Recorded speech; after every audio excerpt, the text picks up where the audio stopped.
C'est un plaisir pour moi de vous retrouver, madame, monsieur, bonsoir et bienvenue dans Fait du jour de ce 24 avril sur Iwachu Web TV. Et aujourd'hui, nous allons parler éducation.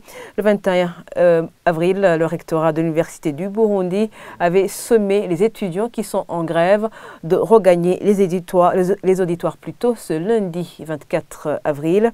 Mais très peu d'étudiants ont répondu à cet appel, comme c'était le cas au campus Mutanga et à l'IPEA où notre équipe a pu se rendre.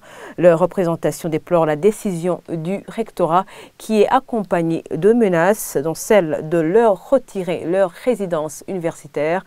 Mais pour le recteur, l'Université du Burundi accueillera seulement ceux qui veulent étudier. Le constat de Sheila Ilambona. Au campus Mutanga et à l'IPEA où nous sommes rendus, très peu d'étudiants parmi les grévistes ont répondu à l'appel lancé par le rectorat de l'Université du Burundi qui leur demandait de regagner les auditoires ce lundi 24 avril.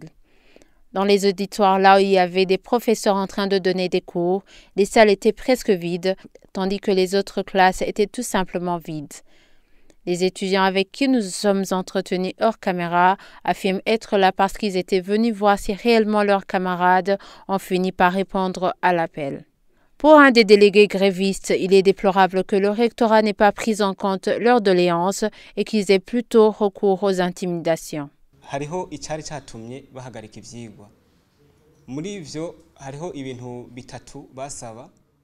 Il y a des raisons qui avaient motivé l'arrêt des cours.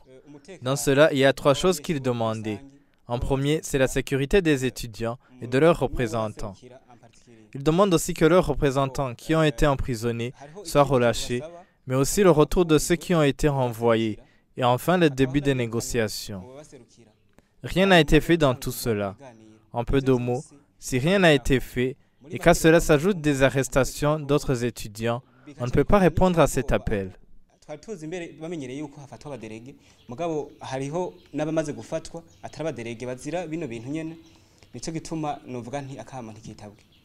D'après toujours ce délégué, la direction use différentes méthodes, dont celle de retrait des chambres ou cartes de restauration aux étudiants en grève pour les amener à fléchir.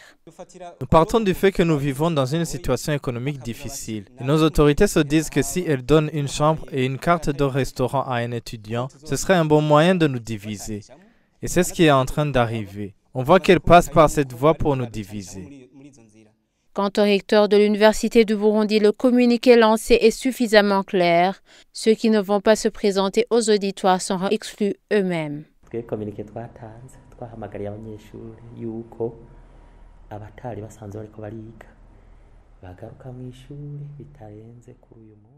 Dans notre communiqué, on a appelé les étudiants qui n'étaient pas en cours à regagner les auditoires sans dépasser le 24 avril à 8 h du matin. On leur a dit également que celui qui ne voudra pas revenir se disqualifie. Le gouvernement a fait son possible en rendant disponibles le professeur et le matériel, mais pour des raisons propres, l'étudiant choisit de ne pas venir étudier. Personne ne l'a renvoyé. Qu'est-ce qu'on peut faire d'autre?